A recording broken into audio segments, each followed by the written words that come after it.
This is a beautiful little girl who was trying to save her own life, but she was acting out sexually in school, and but nobody could get her to say anything.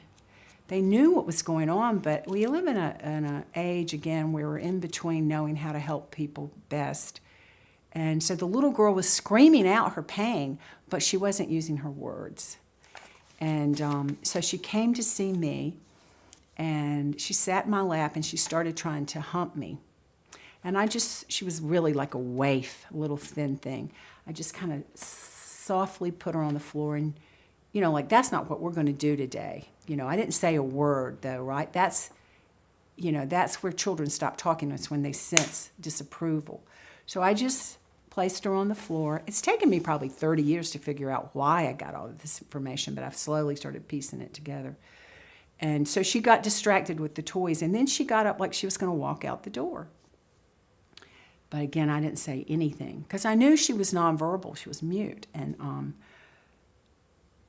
I knew that if I interfered in any way or showed that she was just so trained to do what adults had told her to do, that if I did anything, it would be what I wanted and not what she needed. And so I didn't say, you can't go out, we're doing a psychiatric interview. I didn't do any of that.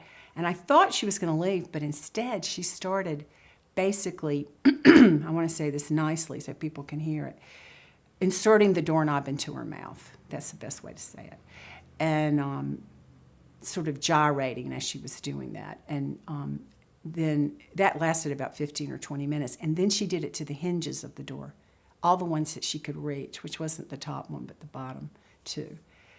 And it was back, I don't know why I was in this room. I can't remember, but anyway, there was a huge chalkboard in the room. And so then she started licking the chalkboard, and she licked every inch of the chalkboard.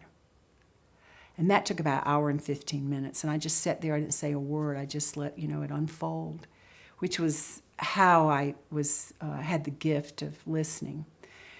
And so when we finished, I walked out, and I must have looked really awful because my nurse said, "Dr. Burns, can I get you something? Can I do something for you?" And I said, "No." I said, "Well, yeah, you can clean the door and the blackboard in my office." And Chelsea's ready to go. She was in placement, back with her foster family. And I went outside, and I threw up. That's the only time I ever have.